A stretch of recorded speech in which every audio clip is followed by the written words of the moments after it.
नवीन blueprint 2021-22 के आधार पर एक अंक के महत्वपूर्ण वस्तुनिष्ठ प्रश्न, जिसमें कक्षा 10वीं विषय गणित अध्याय 8 त्रिकोणमिति का परिचय। नवीन ब्लूप्रिंट के आधार पर कुल आवंटित अंक 8 हैं, जिसमें वस्तुनिष्ठ प्रश्न 6 अर्थात 6 अंक के आना है। सबसे अधिक इसी अध्याय में से वस्तुनिष्ठ प्रश्न आना है। वस्तुनिष्ठ प्रश्न की जो प्रकार होते हैं वो सही विकल्प, सत्य असत्य, रिक्त स्थान, एक वाक्य में उत्तर इत्यादि होते हैं। प्रश्नों को आसानी से समझने के लिए या याद करने के लिए हम प्रश्न को भिन्न भिन्न प्रकार से यहाँ देखेंगे। वैसे इस अध्याय में से सही जोड़ी आने की पूरी संभावना है। आइए हम इस अध्याय में यदि हम पहले प्रकार में देखें, जो कि इस प्रकार के प्रश्न आएंगे, जैसे कि मान लिखो साइन थीटा या कास थीटा या टेन थीटा।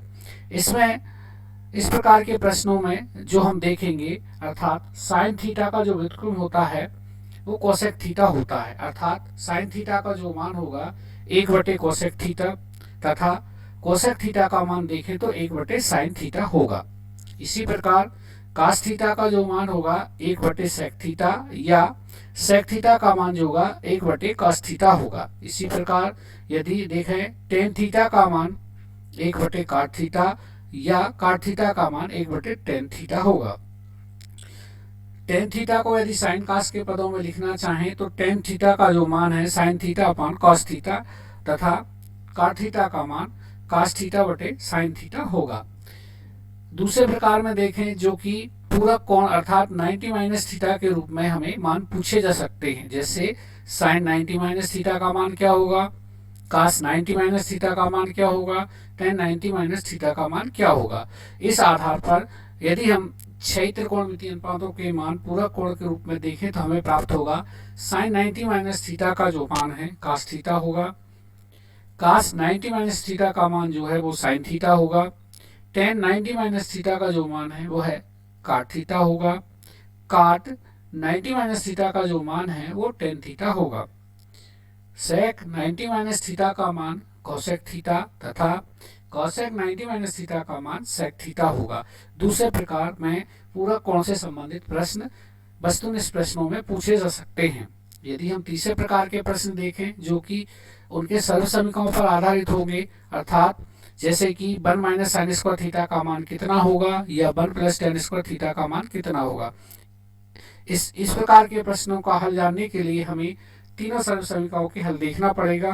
तो जैसे हम जानते हैं, पहली सर्व समीकरण से sine square theta plus cos square theta का मान 1 होता है। इस आधार पर साइन स्क्वायर थीटा को हम लिख सकते हैं 1 माइनस कास स्क्वायर थीटा। इसे और दूसरे शब्दों में लिखें, अर्थात केवल साइन थीटा का मान लिखें तो वो होगा √1 माइनस कास स्क्वायर थीटा। परीक्षा में पूछा जा सकता है कि √1 माइनस कास स्क्वायर थीटा का मान कितना होगा, तो हम उसका आंसर लिखेंगे साइन थीटा। इसी प्रकार कास स्क्वायर थीटा का जो मान होता है वो 1 माइनस साइन स्क्वायर थीटा होगा, या कास थीटा का मान जो होगा 1 माइनस साइन स्क्वायर थीटा के बराबर होगा। जैसे कि हमने एक उदाहरण के रूप में प्रश्न तीसरे के ए में लिखा है, तो इस प्रश्न में √1 माइनस साइन स्क्वायर थीटा का मान कास थीटा होगा। सर्व समीकरण 2 देखें, जो कि इस प्रकार है 1 प्लस टेन स्क्वायर थीटा बराबर सेक स्क्वायर थीटा। यदि इसे ऐसा भी लिखें कि सेक थीटा का मान क्या होगा, तो हम लिख सकते हैं √1 प्लस टेन स्क्वायर थीटा। इसी आधार पर यदि ये पूछा जाए sec square theta minus tan square theta का मान क्या होगा, तो इसका मान 1 होगा। इसी प्रकार यदि हमसे पूछा जाए कि टेन स्क्वायर थीटा का मान क्या होगा, तो हम लिख सकते हैं सेक स्क्वायर थीटा माइनस 1, अथवा टेन थीटा का जो मान है लिख सकते हैं √सेक स्क्वायर थीटा माइनस 1। इसी प्रकार यदि हम तीसरी सर्व समीकरण देखें, जो कि इस प्रकार है 1 प्लस काट स्क्वायर थीटा बराबर कोसेक स्क्वायर थीटा। यहाँ पर भी हम दूसरे शब्दों में लिख सकते हैं कि 1 प्लस √1 प्लस काट स्क्वायर थीटा का मान किसके बराबर होता है, तो उसका जो आंसर होगा वह है कोसेक थीटा होगा। इसी प्रकार कोसेक स्क्वायर थीटा माइनस काट स्क्वायर थीटा का मान कितना होगा, तो उसका आंसर होगा 1। इसी प्रकार यदि हम कॉट स्क्वायर थीटा का मान निकालना चाहें तो वह होगा कोसेक स्क्वायर थीटा माइनस 1, या केवल काट थीटा का मान देखें तो कोसेक स्क्वायर थीटा माइनस 1 के बराबर होगा। इस आधार पर जो सर्व समीकरणों से संबंधित प्रश्न है, इस प्रकार ये 9 प्रश्न यहाँ बन सकते हैं, जो कि वस्तुनिष्ठ में पूछे जा सकते हैं। दूसरे प्रकार में जो प्रश्न पूछे जा सकते हैं या पूछे गए हैं पिछली परीक्षाओं में, जैसे 1 minus sine theta 1 plus sine theta का मान क्या होगा, या 1 minus cos theta 1 plus cos theta का मान क्या होगा। 1 minus sine theta 1 plus sine theta में हम a प्लस बी और a माइनस बी का यदि प्रयोग करें तो हम जानते हैं a plus B into a minus B का जो मान होता है a square minus B square होता है। इस आधार पर 1 minus sine theta into 1 plus sine theta का जो मान होगा 1 माइनस साइन स्क्वायर थीटा होगा। पहली समीकरण से 1 माइनस साइन स्क्वायर थीटा का इसके पूर्व हमने देखा था उसका मान कास स्क्वायर थीटा के बराबर होता है। तब हम कह सकते हैं 1 minus sine theta into 1 plus sine theta का मान कास स्क्वायर थीटा के बराबर होगा। इसी प्रकार 1 minus cos theta into 1 plus cos theta को देखें तो इसे भी हम a plus B a minus B के आधार पर लिख सकते हैं 1 माइनस कास स्क्वायर थीटा। तो 1 माइनस कास स्क्वायर थीटा का मान जो होता है साइन स्क्वायर थीटा के बराबर होता है। इस प्रकार का भी एक प्रश्न 1 अंक में आने की संभावना है। इसी प्रकार कुछ मानों पर आधारित प्रश्न भी परीक्षा में वस्तुनिष्ठ में पूछे जा सकते हैं। तो सबसे पहले हमें ये टेबल बनाना आना चाहिए ताकि हम इन प्रश्नों को आसानी से हल कर सकें। यहाँ पर हमें जो त्रिकोणमिति 6 अनुपात है उनमें 0, 30, 45, 60 और 90 कोणों के मान हमें यहाँ पर लिखना है और इनसे संबंधित प्रश्न पूछे जा सकते हैं। तो इसमें कुछ याद करने के लिए बताया गया है या टेबल बनाने का एक तरीका मैंने यहाँ लिखा है, आप इसे देख सकते हैं और आसानी से टेबल बना सकते हैं। साइन के जो मान है अर्थात साइन 0, साइन 30 अंश, साइन 45 अंश, साइन 60 अंश, साइन 90 अंश, यदि इन मानों को लिखना हो तो हम याद कर सकते हैं। अर्थात साइन 0 का मान 0 है, साइन 30 का मान 1/2 है, साइन 45 का मान 1/√2 है और साइन 60 का मान √3/2 है और साइन 90 का मान 1 है। यदि हमको ये सारणी याद है तो इसकी सहायता से हम अन्य जो 5 त्रिकोणमितीय अनुपात है उनको आसानी से लिख सकते हैं। कास के जो कोणों के मान है उनको लिखना अत्यंत आसान है। जो साइन के मान है उन्हें हम पीछे से लिखेंगे, अर्थात हम लिखेंगे कास 0 का जो मान होगा वह 1 होगा, कास 30 का जो मान होगा √3/2 होगा, कास 45 का मान जो होगा 1/√2 होगा, कास 60 का जो मान होगा 1/2 होगा और कास 90 का जो मान होगा 0। अर्थात साइन के जो मान है हमने राइट हैंड साइड से लिखना चालू किया और लेफ्ट की तरफ बढ़ते गए।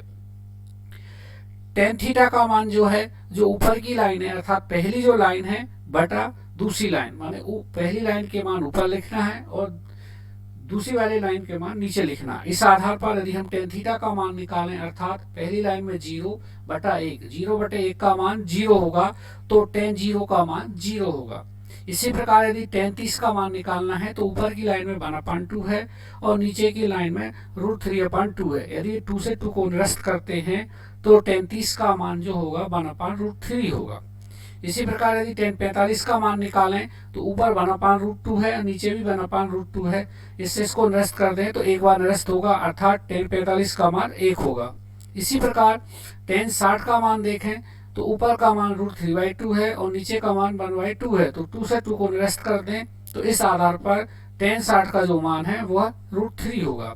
इसी प्रकार ऊपर की लाइन में 1 है और नीचे की लाइन में 0 है तो टेन 90 का मान 1/0 अर्थात 1 में यदि 0 को डिवाइड करें जो कि परिभाषित नहीं है अर्थात अपरिभाषित है, जिसे हम दूसरे शब्दों में अनंत भी कहते हैं या अपरिभाषित है लिख सकते हैं। इसी प्रकार यदि हमें काट का मान लिखना है तो टेन की लाइन को राइट हैंड साइड से अर्थात पीछे से लिखना शुरू करेंगे। तो हम देखते हैं सबसे पहले इन्फिनिटी है, फिर √3 है, फिर 1 है, फिर 1/√3 है, फिर 0 है। अर्थात काट 0 का मान इन्फिनिटी या अपरिभाषित या अनंत, काट 30 का मान √3, काट 45 का मान 1, काट 60 का मान 1/√3 और काट 90 का मान 0 होगा। इसी प्रकार अगला जो त्रिकोणमिति अनुपात है कोसेक के कोणों के मान लिखना हो तो पहली लाइन को पलट कर लिखना, अर्थात जो पहली लाइन अर्थात साइन की जो लाइन है उसको हमें अंश को हर में और हर को अंश में करना है। यदि हम पहली लाइन को देखें जिसमें साइन 0 का मान 0 है और यदि हमें कोसेक 0 का मान लिखना है तो 0/1 था तो उन्हें हम लिखेंगे 1/0। 1/0 जो होता है अपरिभाषित या अनंत होता है तो इसे हम लिखेंगे अपरिभाषित। इसी प्रकार cosec 30 का मान जो लिखेंगे 1/2 को यदि हम पलट दें तो 2/1 होगा। इस आधार पर इसका मान ट्रू होगा।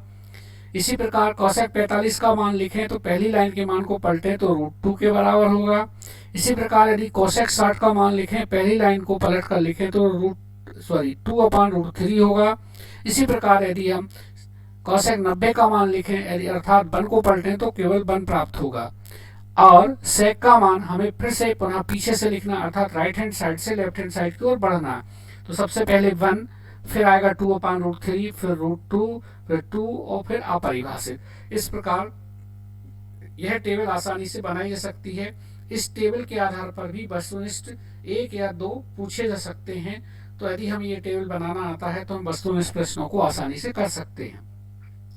अब कुछ प्रश्न हम थोड़ा सा बदलते हैं और शत प्रकार के लेते हैं। सबसे पहले लिखा है tan a का मान सदैव 1 से कम होता है। तो इसके पूर्व जो हमने टेबल बनाई थी यदि उसको हम ध्यान से देखें तो tan a का मान सदैव 1 से कम नहीं होता, अर्थात यह कथन असत्य है। इसी प्रकार किसी भी कोण a के लिए sin a का मान 4/3 हो सकता है। ये असत्य है। क्यों है इसका? यदि सबसे अच्छा तर्क ये है या याद करने का तरीका ये है कि sin a और cos a के लिए कर्ण का मान अर्थात हर में जो संख्या लिखी है वह सबसे बड़ी होनी चाहिए।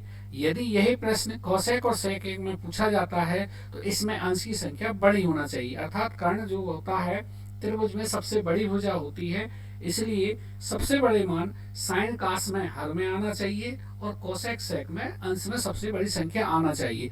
तो ये कथन सत्य होगा, अन्यथा असत्य होगा। इस आधार पर यह कथन असत्य है। इसी प्रकार काट और a का गुणनफल होता है, ऐसा संभव नहीं है। किसी भी त्रिकोणमितीय अनुपात जो होता है किसी कोण का अनुपात होता है, अर्थात हमें कोण लिखना आवश्यक होता है। इसलिए काट और a का गुणनफल नहीं, अर्थात काट a एक ही चीज है, इसलिए यह कथन असत्य है। चौथा, थीटा में वृद्धि होने के साथ साइन थीटा का मान में वृद्धि होती है। हमने इसके पूर्व जो टेबल देखी थी उस यदि हम देखें तो हम देखते हैं कि थीटा के मान में जैसे जैसे बढ़ाते हैं अर्थात 0 से 30, 45, 60 और 90 पे आते हैं तो साइन थीटा का मान 0 से 1 की ओर बढ़ता है, इसलिए यह कथन सत्य है। फिर थीटा के सभी मानों के लिए साइन थीटा और कॉस थीटा के मान बराबर होते हैं। कहने का मतलब साइन 30 का मान कॉस 30 के बराबर, साइन 60 का मान कॉस 60 के बराबर, साइन 90 का मान कॉस 90 के बराबर, साइन 0 का मान कॉस 0 के बराबर। यह तो संभव नहीं है, परंतु साइन 45 और कॉस 45 का मान अवश्य बराबर होता है। पर प्रश्न में ये पूछा सभी मानों के लिए, इस आधार पर हम ये कह सकते हैं कि दिया गया कथन असत्य है। इसी प्रकार छठवां है साइन a प्लस बी बराबर sine a plus sine B होता है, यह भी असत्य है। इसी प्रकार यहाँ लिखा है 9 sec square a minus 9 tan square a बराबर 9 है ना, ये उत्तर सत्य है। इसकी हम जांच करते हैं। यदि हम 9 sec square a minus 9 tan square a में से 9 को कॉमन ले लें तो हमारे पास बचेगा sec square a minus tan square a। हम जानते हैं दूसरी समीकरण से sec square a minus tan square a का मान जो होता है वह 1 के बराबर होता है, अर्थात sec square a minus tan square a की जगह यदि हम 1 लिखें तो 9 गुणा 1 अर्थात 9। इस आधार पर यह दिया गया कथन सत्य है। प्रश्न 8वां जिसमें लिखा है 1 plus tan square theta upon 1 plus cot square theta का मान tan स्क्वायर थीटा होता है, यह कथन सत्य है। इसकी जांच करते हैं कि ये कैसे कथन सत्य है। 1 प्लस tan स्क्वायर थीटा और 1 प्लस cot स्क्वायर थीटा को हम सर्वसमीकरणों की सहायता से 1 प्लस tan स्क्वायर थीटा को लिखेंगे sec स्क्वायर थीटा और 1 प्लस cot स्क्वायर थीटा को लिखेंगे cosec स्क्वायर थीटा। हम जानते हैं sec स्क्वायर थीटा जो है cos थीटा का व्युत्क्रम होता है, अर्थात sec स्क्वायर थीटा को लिखेंगे 1 cos स्क्वायर थीटा। इसी प्रकार cosec स्क्वायर थीटा को लिखेंगे 1 sin स्क्वायर थीटा। इसको यदि हम बदलें तो हमें प्राप्त होगा sin स्क्वायर थीटा बटा cos स्क्वायर थीटा, जिसे हम tan स्क्वायर थीटा आसानी से लिख सकते हैं। इस प्रकार इस प्रश्नावली के इस अध्याय के हमने महत्वपूर्ण वस्तुनिष्ठ प्रश्न देखे। आगे के वीडियो में हम अगले अध्याय के प्रश्नों को देखेंगे जो परीक्षा में आने की पूरी संभावना है। तब तक के लिए आप सभी को बहुत बहुत धन्यवाद।